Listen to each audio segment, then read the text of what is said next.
పండగలే. High power ఉల్లాసం, high power ఉత్సాహం, high power ఆరోగ్యం, హై పవర్ ఆనందం. గుంటూరు వారి XXL మరియు హై పవర్ హార్స్ దేశవాళీ మినపగుళ్ళు. బంధాలు అనుబంధాలు మరింత దృఢంగా, మరింత బలంగా.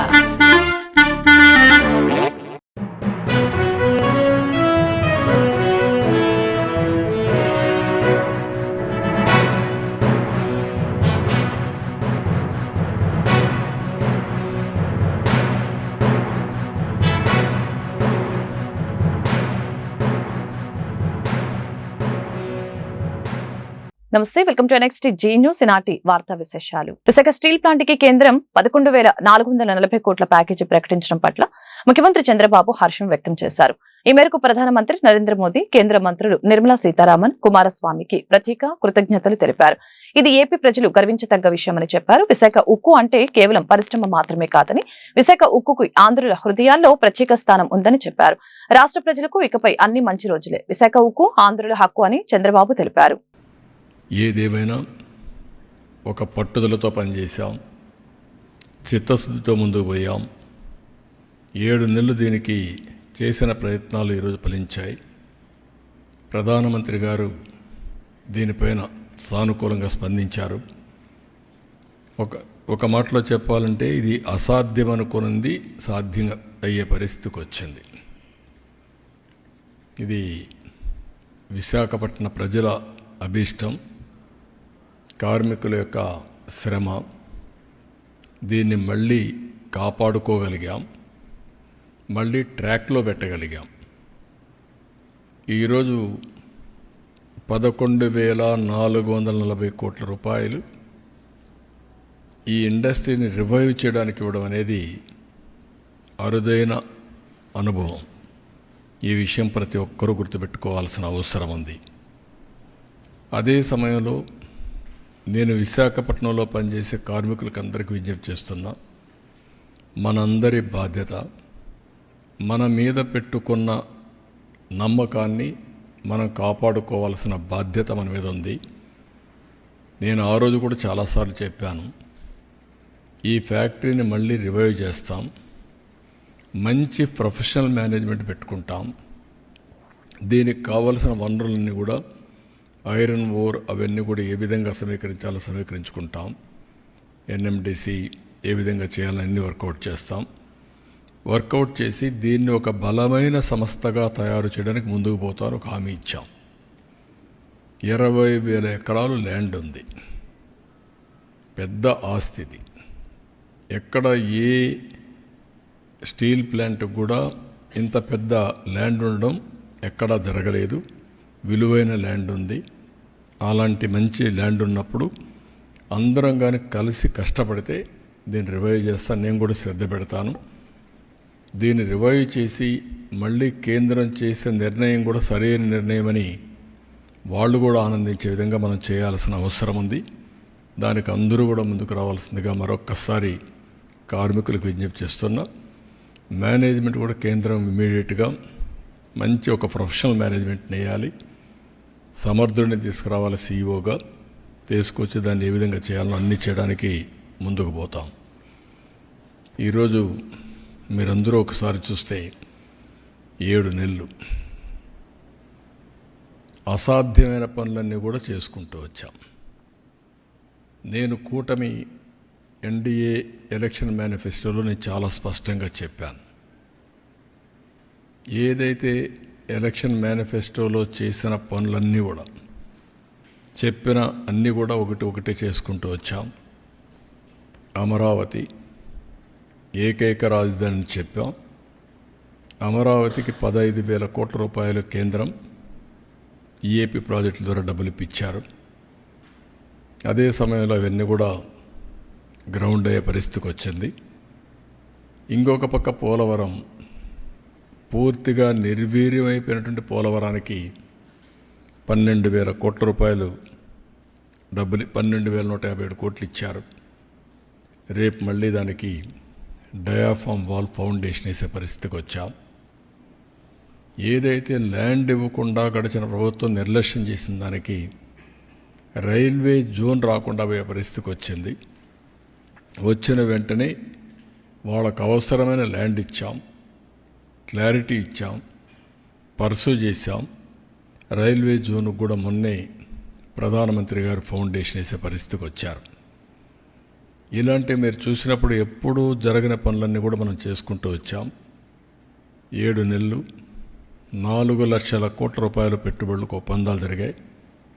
మొన్ననే ప్రధానమంత్రి వచ్చినప్పుడు 2,08,000 కోట్ల రూపాయలకు ఫౌండేషన్లు కానీ ఇనాగరేషన్ కానీ వేసే పరిస్థితికి వచ్చారు. ఇంకొక పక్క విశాఖపట్నానికి ఉత్తరాంధ్రలో మేము ఏది చెప్పాము అవన్నీ కూడా ఈరోజు కార్యరూపం దాల్చే పరిస్థితికి వచ్చింది.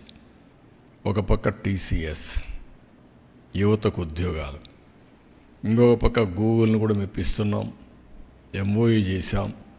అది కూడా వస్తే data centre, artificial intelligence, data అనలిటిక్స్లో ముందుకు పోతాం. ఇక్కడి నుంచి సింగపూర్కి కూడా ఏదైతే సీ కేబుల్ వేసి, ఇన్లాండ్ కేబుల్ ఒకటి సీ కేబుల్ వేసి అక్కడి నుంచి కనెక్ట్ చేసే పరిస్థితికి వస్తుంది. It is a great achievement అవుతుంది.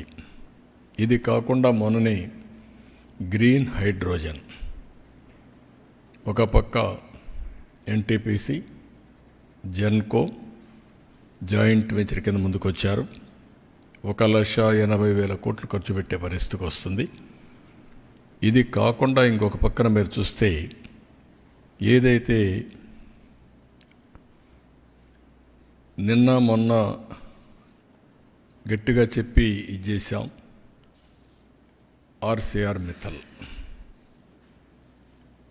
అల్టిమేట్గా ఈ ప్రాజెక్టు 14 మిలియన్ యూనిట్లు, 14 million metric tons steel plant ఇది. దీనికి కావలసిన ఐరన్ ఓర్ అయితే గవర్నమెంట్ ఆఫ్ ఇండియాను ఒప్పించాం. ఫేజ్ 1లో 7 మిలియన్ మెట్రిక్ టన్నుల ఐరన్ ఓర్ ఇవ్వడానికి ఒప్పుకున్నారు. అది కూడా పిట్ హెడ్ దగ్గర పైపులు వేసి స్లర్రీ రూపేణ తీసుకొస్తున్నారు. ఇది నక్కపల్లి దగ్గర తొందరలోనే ప్రారంభం అవుతుంది. ఈరోజు రేపు ఎంఓయూ చేస్తున్నాం. ఆ ఎంఓయూ అవుతానే పని కూడా ప్రారంభిస్తారు. ఒక స్టీల్ సిటీ వస్తుంది. ఒక పక్క గూగుల్ మొత్తంగా డేటా సెంటర్ రావడం, ఇంకొక పక్కన మీరు చూస్తే ఆర్సీఆర్ మిత్తల్ ఈ ప్రాజెక్ట్ వస్తే విశాఖపట్నం, అనకాపల్లి మొత్తం కలిసిపోయే పరిస్థితి వస్తుంది. One of the best project ఇది కూడా రాబోతుంది. ఇవి కాకుండా ఇంకొక పక్కన మీరు చూస్తే ఓర్వకల్లో 2,786 కోట్లతో ఇండస్ట్రియల్ స్మార్ట్ సిటీకి ముందుకు పోయాం. కొప్పర్తిలో ఇండస్ట్రియల్ స్మార్ట్ సిటీకి 2,137 కోట్లు అక్కడ కూడా మొన్నే శాంక్షన్ అయింది. ఇంకో పక్క నక్కపల్లిలో ఈ స్టీల్ సిటీయే కాకుండా 14,000 కోట్ల పెట్టుబడులతో ఒక ఫార్మా సిటీ వస్తుంది, బల్క్ డ్రగ్ పార్క్ వస్తుంది. దీనివల్ల ఒక 70,000 మందికి ఉద్యోగాలు వచ్చే పరిస్థితికి వస్తాయి. ఇలాంటివన్నీ కూడా మీరు ఒకసారి చూసినప్పుడు ఇంకొక పక్కన మీరు చూస్తే ఒక 55,000 కోట్ల రూపాయలతో నేషనల్ హైవేస్ అన్నీ కూడా రాబోయే 2-3 సంవత్సరాల్లో పూర్తి చేస్తున్నాం. ఇది కాకుండా ఔటర్ రింగ్ రోడ్డు ఉంది, అది కూడా వస్తే నేను వారిని కోరింది ఏంటంటే 8 లేన్ రోడ్డుకే శాంక్షన్ చేయమన్నాం. అట్లా కాకుండా ఇప్పుడు మనం ఏదైతే ల్యాండ్ ఎక్విజిషన్ చేస్తున్నా ఒకటేసారి చేయాలని ఇప్పుడు గట్టిగా చెప్పాను. అది వస్తే అది కూడా అవుతుంది. ఇది కాకుండా ఇంకొక పక్కన మీరు చూస్తే అనేక టూరిజం ప్రాజెక్ట్స్ కూడా సూర్యలంక, శ్రీశైలం, రాజమహేంద్రవరం, సంగమేశ్వరాలయం ఇక్కడంతా కూడా 400 కోట్లతో ఒక టూరిజం కారిడార్ కూడా ఒప్పుకొని ముందుకు పోతున్నారు. విజయవాడ వరద బాధితుల సహాయార్థం గుంటూరు కార్పొరేషన్ కి చెందిన 9,24,00,000 నిధుల్ని కమిషనర్ పులి శ్రీనివాసులు గోల్మాల్ చేశారని మేయర్ కావటి మనోహర్ నాయుడు ఆరోపించారు. నిధుల ఖర్చుల వివరాలు నమ్మశక్యంగా లేవని చెప్పారు. వరద బాధితులకి సాయాన్ని పంచుతామని చెప్పి అందిన కాడికి కమిషనర్ దోచేశారని ధ్వజమెత్తారు. ఈ దోపిడీపై తమకెటువంటి సంబంధం లేదని అధికారులు చెబుతున్నారని పేర్కొన్నారు. కార్పొరేషన్ ఈఈ కోటేశ్వరరావు అకౌంట్ కి జీఎంసీ నుంచి 250 లక్షల రూపాయలు ట్రాన్స్ఫర్ అయ్యాయని తెలియజేశారు. శుక్రవారం మేయర్ కౌన్సిల్ సమావేశం హాల్ ముందు మీడియాతో మాట్లాడారు. నగర కమిషనర్ చేసిన దోపిడీని ప్రజలకు చెప్పాలనే ఈ వివరాలని తెలియజేస్తున్నామని అన్నారు. ఈ అవినీతి భాగోతం బయట పడకూడదనే ఉద్దేశంతో స్టాండింగ్ కమిటీ ఎన్నికల నోటిఫికేషన్ ని తెరపైకి తెచ్చిందని అన్నారు. కమిషనర్ సాగించిన అవినీతి దోపిడీపై సమగ్రంగా దర్యాప్తు చేయాలని దేశ ప్రధాని నరేంద్ర మోదీకి CM Chandrababu, deputy CM Pawan Kalyan కి లెటర్ రాస్తున్నామని తెలిపారు. 9,24,00,000 రూపాయలు మున్సిపల్ కార్పొరేషన్ నిధులు అన్యాయకాంతంగా అక్రమంగా ఫిక్స్డ్ డిపాజిట్ లో ఉన్నటువంటి డబ్బులు కనీసం కౌన్సిల్ కి తెలియకుండా, కార్పొరేటర్కి తెలియకుండా, మేయర్ కి తెలియకుండా, స్టాండింగ్ కమిటీ సభ్యులకు తెలియకుండా, మరి స్థానిక శాసనసభ్యులకు తెలుసో లేదో నాకైతే తెలియదు, కానీ కనీసం మా ఎవరికి కూడా తెలియకుండా 9,24,00,000 రూపాయల నిధులు 6 రోజుల్లో ఖర్చు పెట్టేటువంటి పరిస్థితి ఎక్కడైనా సరే ఏదన్నా మున్సిపాలిటీలో మనం చూసామా అని చెప్పేసి కూడా నేను అడుగుతా ఉన్నా. ఎందుకంటే గౌరవ సభ్యులు నన్ను అడుగుతా ఉన్నారు. గౌరవ సభ్యులు ఈ క్వశ్చన్ గురించి సమాధానం, మాకు సమగ్రమైనటువంటి సమాచారం మాకు కావాలి అని చెప్పేసి ఒక క్వశ్చన్ రేజ్ చేసినప్పుడు ఆ క్వశ్చన్కి సంబంధించినటువంటి పూర్తి సమాచారం ఇవ్వవలసినటువంటి బాధ్యత ఆ సంబంధించినటువంటి అధికారికి ఉంటుంది.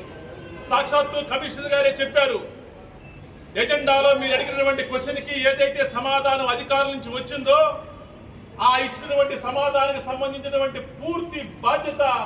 పూర్తిగా బాధ్యత నా నెత్తి మీదే ఉంటుంది, నేనే దాని పూర్తి బాధ్యత వహిస్తానని చెప్పేసి ఆ రోజు సాక్షాత్తు కమిషనర్ గారు చెప్పారు. మీ అందరికి కూడా తెలుసు, మీరందరూ కూడా విన్నారు. మరి మేము అడగడంలో తప్పే ఉందా? ఒక మేయర్గా 10 లక్షల మంది జనాభాకి రిప్రజెంటేటివ్గా ఉండి ఈ నగరానికి ప్రథమ పౌరుడుగా నన్ను ప్రజలు ఎన్నుకొని ఈ నగరపాలక సమస్యలకు సంబంధించినటువంటి 9,24,00,000 రూపాయలు నిధులు పక్కదోవ పడతా ఉంటే, ఒక అధికారి కలుసైగల్లో నడుస్తూ ఉంటే, ఒక అధికారి దోచుకోవాలని ప్రయత్నం చేస్తూ ఉంటే, మా కార్పొరేటర్లు, మా డిప్యూటీ మేయరు, లేకపోతే నేను దాన్ని అడగడం ఏమైనా తప్ప అని చెప్పేసి నేను పత్రికల ద్వారా నేను కమిషనర్ గారిని నేను అడుగుతా ఉన్నా. ఏమండి 9,24,00,000 రూపాయలు మేము ఇవ్వద్దని చెప్పి చెప్పట్లా. ఎందుకంటే అది మన రాష్ట్రం.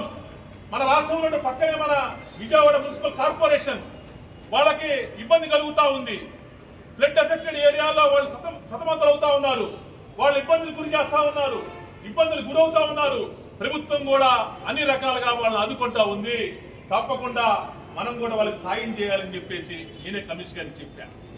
చంద్రబాబు నాయుడు గారిని రిక్వెస్ట్ చేస్తా ఉన్నా, పవన్ కళ్యాణ్ గారిని రిక్వెస్ట్ చేస్తా ఉన్నా, ఈ దారి దోపిడీ కమిషనర్ గురించి ఒక్కసారి మీరు వెరిఫై చేయాలి. దీంతో 9,24,00,000 రూపాయలకు సంబంధించినటువంటి ఏదైతే దాని పూర్తి సమాచారం మీరు సమగ్రమైన అధికారుల్లో మీరు ఉన్నారు కాబట్టి రిక్వెస్ట్ చేయాల్సినటువంటి బాధ్యత యాజ్ ఏ మేయర్గా, కార్పొరేటర్గా నాకు ఉంది. కాబట్టి మిమ్మల్ని దయచేసి నేను మీకు కోరుతా ఉన్నాం, మా కార్పొరేటర్ అందరి తరఫున మీకు కోరుతా ఉన్నాం.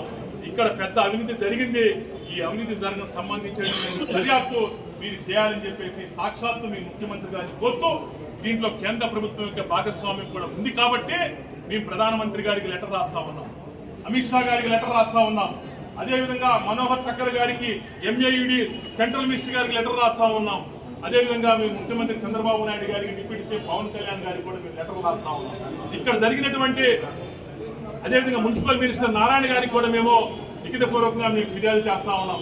ఇక్కడ జరిగిన భారీ స్థాయి అవినీతికి సంబంధించి మీరు సమగ్రమైనటువంటి దర్యాప్తు చేయమని చెప్పేసి మేము ప్రభుత్వ అధికారులు, ప్రభుత్వ పెద్దలని కోరుతా ఉన్నాం. అదేవిధంగా తప్పకుండా ఎప్పుడు కౌన్సిల్ పెట్టినా సరే ఈ సబ్జెక్ట్ గురించి మేము పూర్తి సమాచారంతో, ఎందుకంటే 9,24,00,000 రూపాయలు ఏ అకౌంట్కి ట్రాన్స్ఫర్ చేశారండి? నేను అడుగుతా ఉన్నా, ఫలానా అకౌంట్లో ట్రాన్స్ఫర్ చేశారంటే ఆ అకౌంట్ తాలూకు ఎవరు పేరేంటి, ఊరేంటి, అతని ఫోన్ నెంబర్ ఏంటి, అతని అడ్రస్ ఏంటి, అవి మొత్తం బహిర్పరచండి.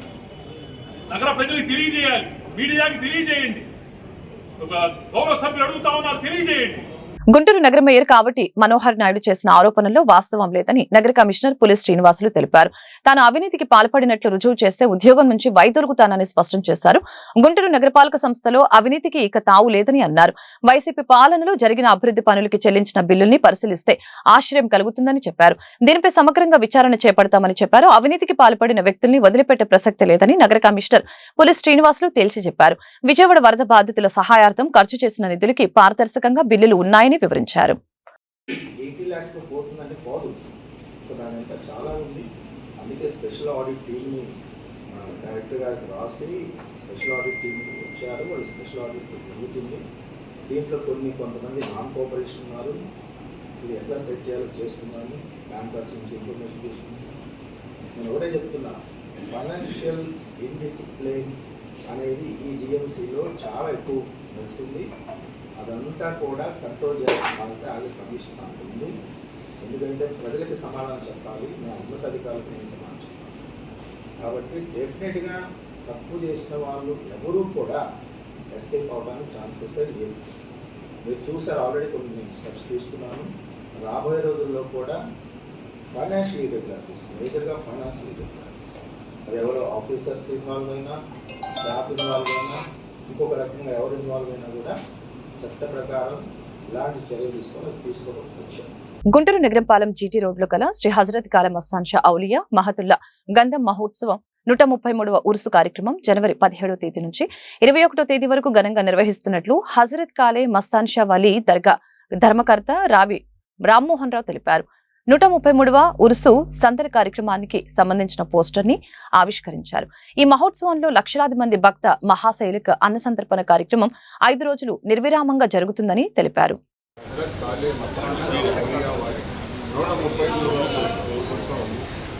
రేపు ఉదయం నుండి ప్రారంభం. ఈ ఉరుసు ఉత్సవం బాబాగారి చాందిని అలంకరణతో ప్రారంభం. చాందిని అలంకరణలో తదుపరి బాబాగారి వస్త్రాలన్నీ తొలగించి గంధోత్సవం జరపడం జరుగుతుంది. గంధోత్సవం జరిపి బాబాగారికి శేషవస్త్రాలన్నీ కప్పడం జరుగుతుంది. భక్తులు తెచ్చిన శేషవస్త్రాలు కూడా సమర్పించడం జరుగుతుంది. అదే రోజు సాయంత్రం బాబాగారి వద్ద పూజ గావించుకొని అప్పట్లో బాబాగారు శయనించిన మంచం వద్ద మంచం వద్ద వెళ్ళి ఆ మంచం దగ్గర పూజ గావించుకొని బాబాగారు ఆ గుర్రాన్ని ఆవరించడం జరుగుతుంది. ఆ గుర్రం అప్పట్లో బాబాగారు ఏ వీధుల్లో నడిచాడో ఆ వీధులు గుండానే నడుస్తూ బాబాగారు నడుస్తూ ఉంటారు. భక్తులు వాళ్ళ కోరికలు పోయిన సంవత్సరం కోరుకుంటారు కదా, ఆ కోరికలు సంతానం లేనితో బాధపడేవాళ్ళు, రోగాలతో ఇబ్బందులతో ఏవో భక్తుల కోరికలు ఉన్నాయి, అవన్నీ తీరుతాయి. కాబట్టి బాబాగారి ఆ గుర్రాన్ని తాకి వారి కానుకలు సమర్పించుకోవడం జరుగుతుంది.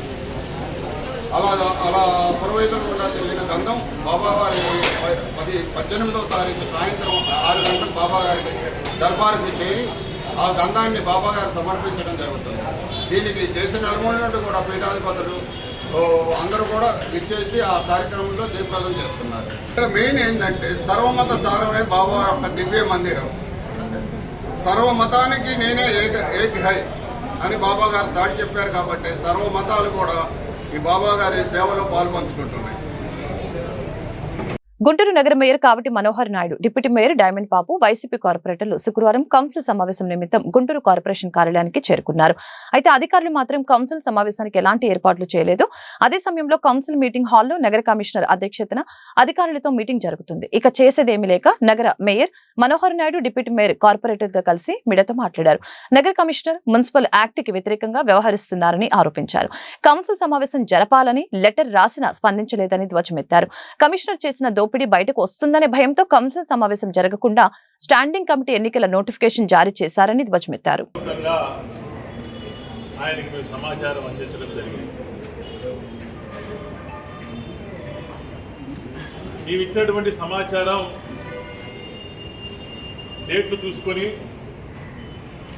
వాయిదా పడినటువంటి సమావేశం కాబట్టి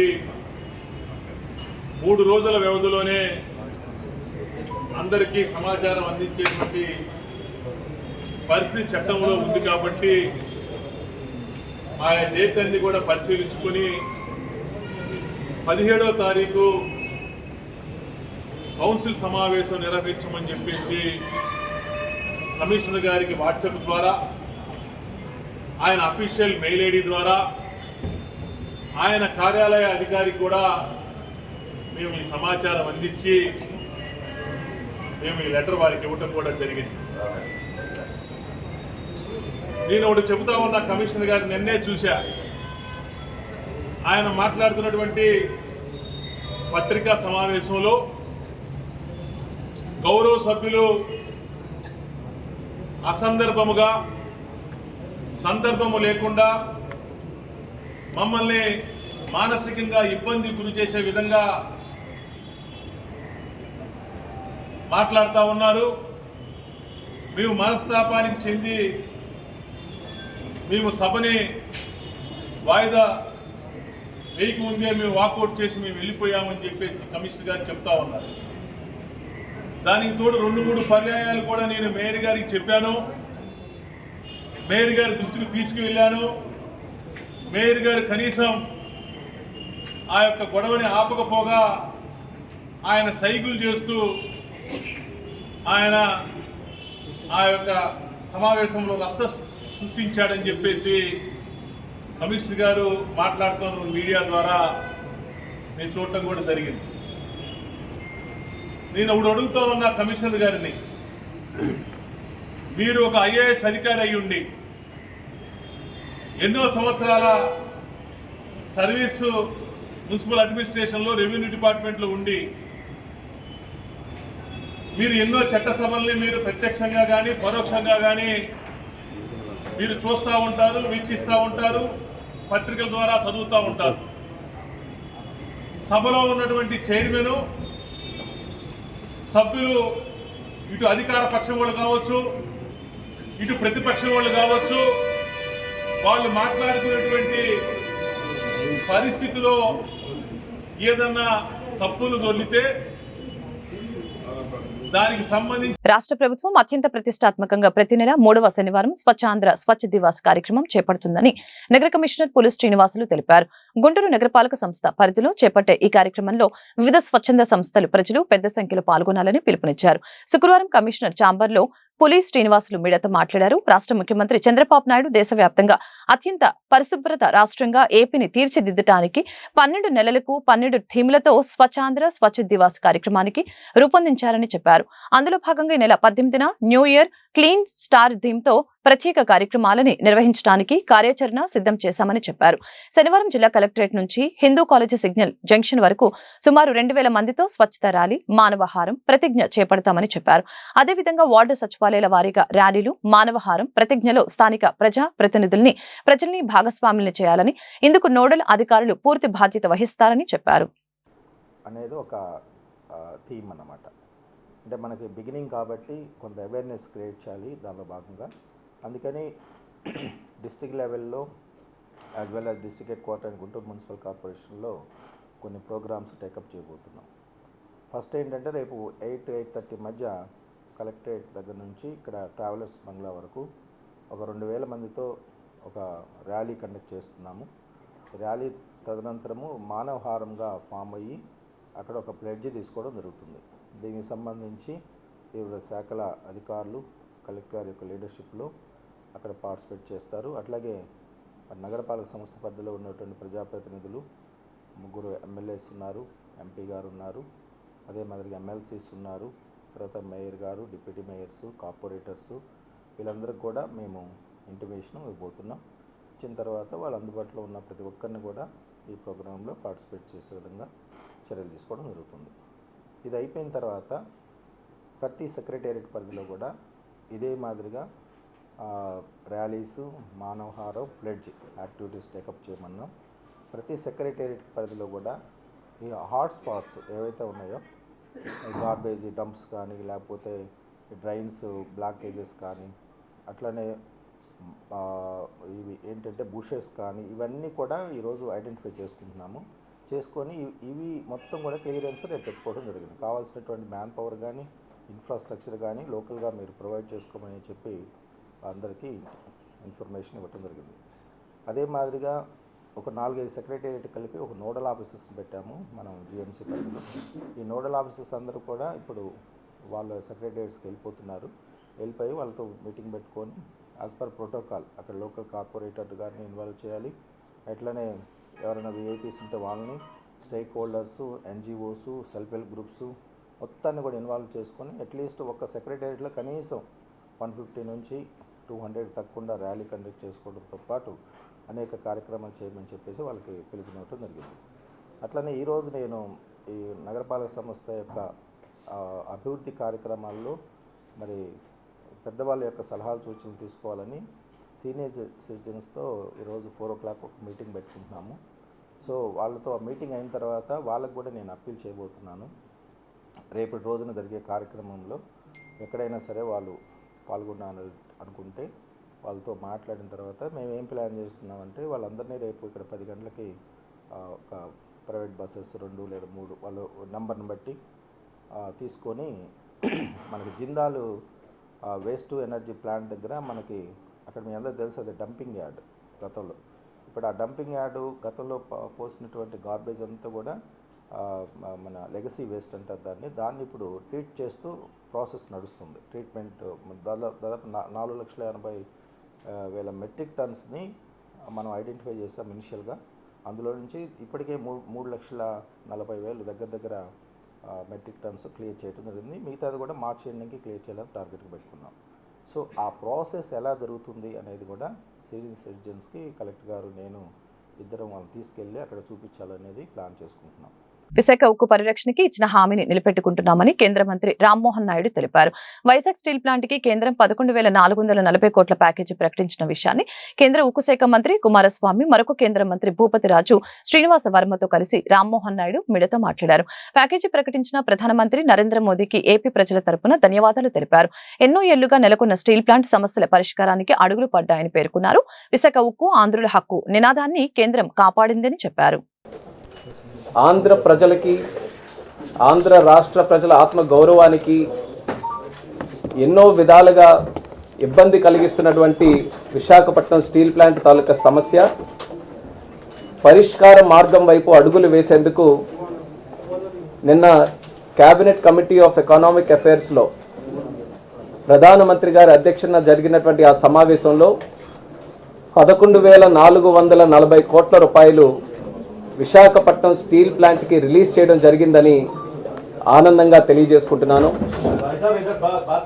విశాఖ ఉక్కు ఆంధ్రుల హక్కు అనే నినాదాన్ని కేంద్ర ప్రభుత్వం అలాగే ముఖ్యంగా ప్రధానమంత్రి నరేంద్ర మోదీ గారు కాపాడినందుకు, గౌరవించినందుకు ఆంధ్రప్రదేశ్ రాష్ట్ర ప్రజల తరపున 5 కోట్ల మంది జనాభా తరపున హృదయపూర్వకమైనటువంటి ధన్యవాదాలు ప్రధానమంత్రి గారికి సందర్భంగా తెలియజేసుకుంటున్నాం.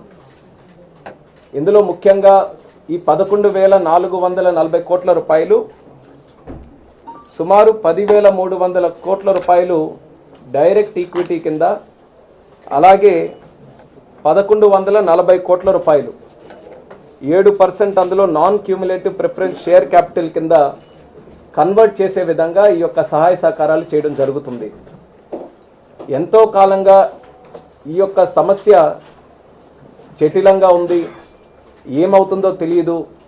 ఒక అయోమయ పరిస్థితిలో ఉన్నటువంటి విశాఖపట్నం స్టీల్ ప్లాంట్కి రాష్ట్ర ప్రభుత్వం, కేంద్ర ప్రభుత్వం ఇద్దరు కూడా ఒక హామీ ఇచ్చాం.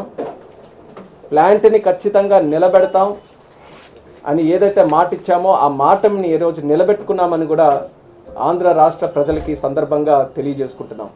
ఆంధ్రప్రదేశ్ కేబినెట్ సమావేశం ముగిసింది. ఈ సమావేశంలో కీలక నిర్ణయాలు తీసుకున్నారు. ప్రభుత్వ పథకాల అమలు, పోలవరం ప్రాజెక్టు, అమరావతి నిర్మాణ పనులు, పేదలకు భూమి పంపిణీ వంటి అంశాలపై ప్రధానంగా చర్చించారు. ముఖ్యమంత్రి చంద్రబాబు నాయుడు అధ్యక్షతన జరిగిన ఈ మంత్రివర్గ సమావేశంలో తల్లికి వందనం పథకం అమలు విషయంపై సీరియస్ డిస్కషన్ వచ్చింది. వచ్చే విద్యా సంవత్సరం నాటికి తల్లికి వందనం ఇవ్వాలని కేబినెట్ నిర్ణయించింది. అలాగే కేంద్ర ప్రభుత్వం అమలు చేస్తున్న పీఎం కిసాన్ పథకం డబ్బులు వేసిన వెంటనే రాష్ట్ర ప్రభుత్వం తరపున అన్నదాత సుఖీభవ వేయాలని నిర్ణయించారు. ఇక పోలవరం డయాఫ్రామ్ వాల్ ని వెంటనే ప్రారంభించామని నిర్ణయించారు. రాజధాని అమరావతి పనులు కూడా వెంటనే ప్రారంభమవుతాయని ముఖ్యమంత్రి చంద్రబాబు నాయుడు ఈ కేబినెట్ భేటీలో చెప్పారు. గ్రామీణ ప్రాంతాల్లో 3 సెంట్లు, పట్టణ ప్రాంతాల్లో 2 సెంట్ల స్థలం పేదలకు ఇచ్చేందుకు వెంటనే ఏర్పాట్లు చేయాలని అధికారుల్ని ముఖ్యమంత్రి ఆదేశించారు. రాష్ట్ర ముఖ్యమంత్రి చంద్రబాబు నాయుడుపై ఏపీసీసీ చీఫ్ వైఎస్ షర్మిలారెడ్డి మరొకసారి విరుచుకుపడ్డారు. సూపర్ 6 ఏమైందంటూ ప్రశ్నించారు. ఎన్నికల్లో ఇచ్చిన సూపర్ 6 పథకాలపై హామీ ఇచ్చినప్పుడు రాష్ట్ర ఆదాయం తెలీదా అంటూ మండిపడ్డారు. హామీలన్నీ తుంగలో తొక్కారని విమర్శించారు. ఏరు దాటేదాకా ఓడం మల్లన్న, ఏరు దాటాక బోడి మల్లన్న సామెతల్ని తలపిస్తుందని అన్నారు. ఎన్నికల్లో సూపర్ 6 అంటూ ఆర్భాటం చేసిన బాబు అమల్లోకి వచ్చేసరికి ఆదాయం పెరిగితేనే అంటూ మడత పేచి పెట్టారంటూ కామెంట్స్ చేశారు. అప్పులు దొరకవని, ఆదాయం పెంచుకోవాలని, తలసరి ఆదాయం పెరగాలని, మనుషులు మన ఆస్తి అంటూ వింత వింత మాటలు చెప్తున్నారని, ఆడలేక మద్దెల దరువు అన్నట్లు ఉంది బాబు వ్యవహారం అని తెలిపారు.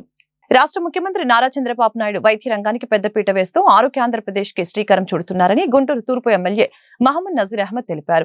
ఇందులో భాగంగా రాష్ట్ర వ్యాప్తంగా ప్రభుత్వ ఆసుపత్రుల్లో వెల్నెస్ క్లినిక్లు ఏర్పాటు చేస్తున్నారని తెలిపారు. ప్రజారోగ్యాన్ని దృష్టిలో పెట్టుకుని గుంటూరు ప్రభుత్వ వైద్యశాలలో శుక్రవారం నూతనంగా ఏర్పాటు చేసిన వెల్నెస్ క్లినిక్ ని గుంటూరు తూర్పు ఎమ్మెల్యే నజీర్ అహ్మద్ ప్రారంభించారు. ఈ సందర్భంగా ఆయన మీడియాతో మాట్లాడారు.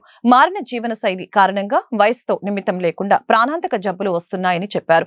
మెడికల్ టెస్టుల ద్వారా మన ఆరోగ్య పరిస్థితి తెలుసుకోవచ్చని, వెల్నెస్ క్లినిక్ ద్వారా ఉచిత వైద్య ఆరోగ్య పరీక్షల్ని పొందవచ్చని వివరించడం జరిగింది. ఈ కార్యక్రమంలో GGH superintendent doctor Ramana, SSP corporator Poturaju Samatha తదితరులు పాల్గొన్నారు.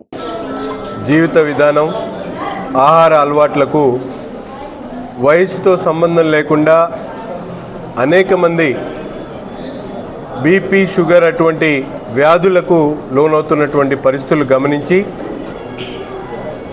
గౌరవ ముఖ్యమంత్రి గారి ఆదేశాల మేరకు వైద్య శాఖ మంత్రివర్యులు చొరవ తీసుకొని ఈ కార్యక్రమాన్ని ప్రారంభించుకోవడం జరిగింది. వెల్నెస్ క్లినిక్ పేరుతో రాష్ట్ర వ్యాప్తంగా ఉన్నటువంటి ప్రభుత్వ వైద్యశాలలో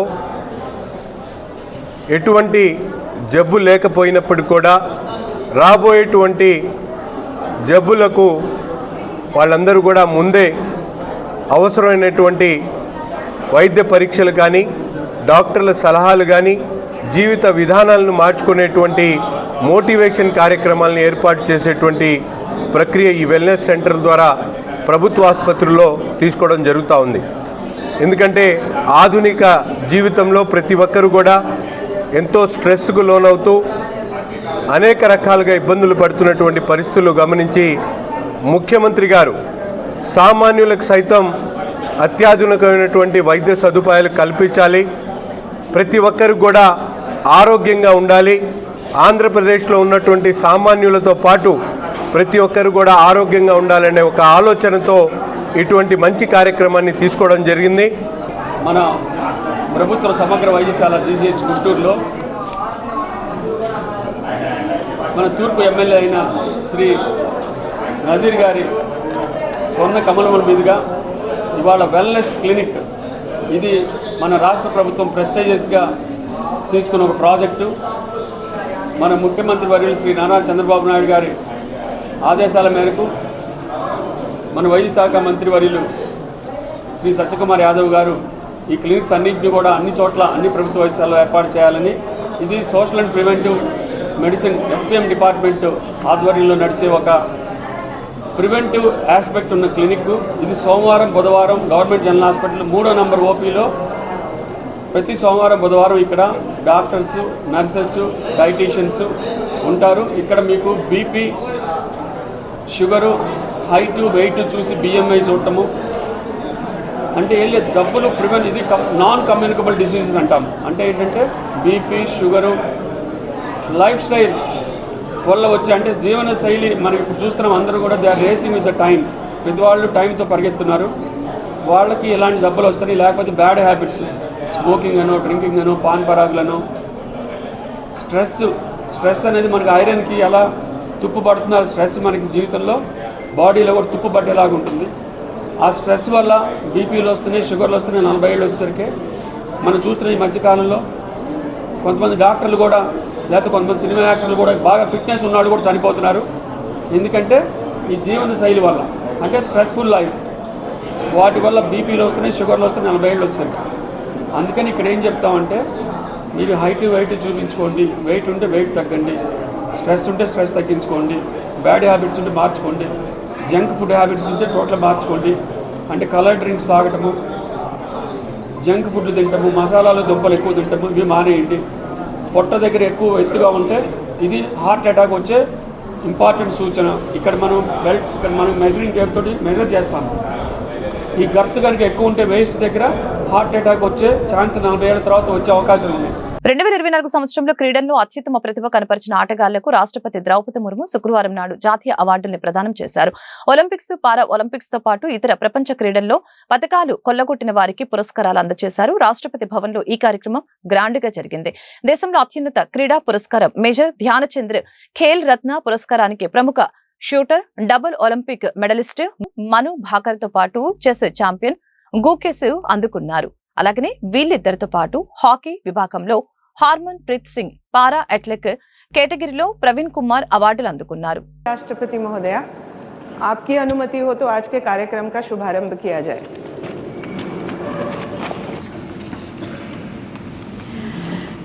मेजर ध्यानचंद खेल रत्न पुरस्कार 2024 श्री गुकेश डी.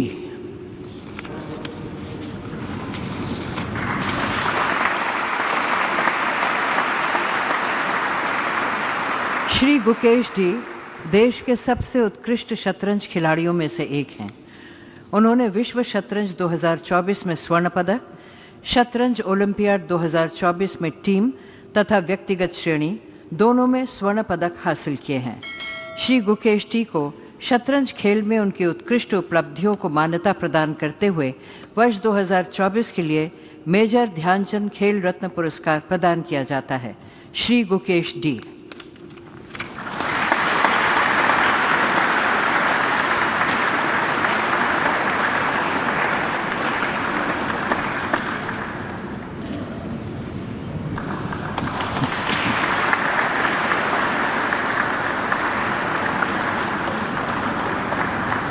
ఆక్రమణలకి గురైన అభ్యంతరం లేని ప్రభుత్వ స్థలాలు నిర్మించుకున్న పేదల ఇళ్లను క్రమబద్దీకరించనున్నట్లు మంత్రి పార్థసారథి తెలిపారు.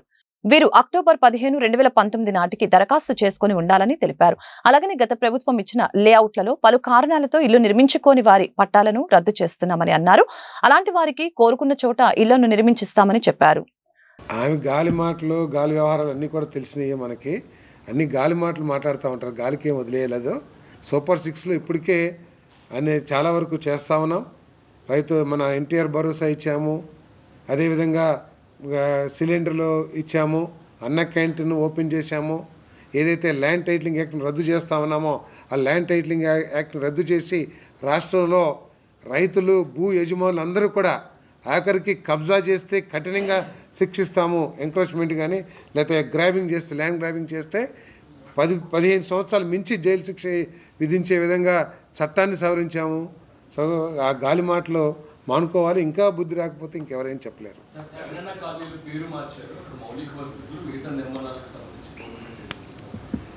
ఇప్పుడు దాంట్లో ముఖ్యంగా కేంద్ర ప్రభుత్వం నుంచి పిఎంఏ కింద వేల కోట్ల రూపాయలు రాష్ట్ర ప్రభుత్వానికి అందుతున్నాయి.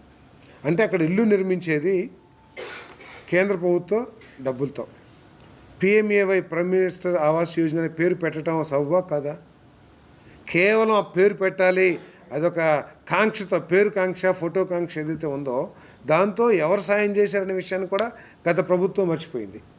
సో మేము ఇప్పుడు కేంద్ర ప్రభుత్వం నుంచి ఇంత పెద్ద ఎత్తున సహాయం అందుతుంది. కొన్ని వేల కోట్ల రూపాయలు, 25,000 కోట్లు మించి, 25,000 కోట్లు, 25,000 కోట్లు రెడీగా అనేది ఫిగర్ లేదు. సో అన్ని వేల కోట్ల రూపాయలు కేంద్ర ప్రభుత్వం చెల్లించేటప్పుడు పిఎంఏవైని పెట్టాలి కదా. ప్రముఖ నటుడు సైఫ్ అలీ ఖాన్ పై దాడి హాట్ టాపిక్ గా మారింది. దేశంలోని అన్ని చిత్ర పరిశ్రమలను ఉలిక్కి పడేలా చేసిన ఈ కేసులో ఒక్కొక్కటిగా సంచలన విషయాలు బయటపడుతూ ఉన్నాయి. గంటకు మలుపు తిరుగుతున్న ఈ కేసులో తాజాగా ముంబై పోలీసులు మరొక బిగ్ ట్విస్ట్ ఇచ్చారు. వాడు వీడు కాదని, అసలు నిందితుడు తమ అదుపులో లేడంటూ బాంబు పేల్చారు. ఇప్పటివరకు ఎవరిని అరెస్టు చేయలేదని అన్నారు. సైఫ్ అలీ ఖాన్ కేసులో నిందితుడిని పోలీసులు అదుపులోకి తీసుకున్నారంటూ ఉదయం కథనాలు వచ్చాయి. దీనిపై పోలీసులు రియాక్ట్ అయ్యారు. పొద్దున బాంద్రా పోలీస్ స్టేషన్ కి తీసుకువచ్చిన వ్యక్తికి సైఫ్ మీద దాడితో సంబంధం లేదని స్పష్టం చేశారు. నిందితుడి కోసం తీవ్రంగా గాలిస్తున్నామని క్లారిటీ ఇచ్చారు. నిందితుడు తమ అదుపులో ఉన్నాడని వస్తున్న పుకార్లలో నిజం లేదని పేర్కొన్నారు. ఈ కేసులో ఇప్పటివరకు ఎవరిని అదుపులోకి తీసుకోలేదని చెప్పుకొచ్చారు. ఈ వార్తలు ఇంతటితో సమాప్తం. మరొక బులెటిన్లో మళ్ళీ కలుద్దాం. నమస్కారం.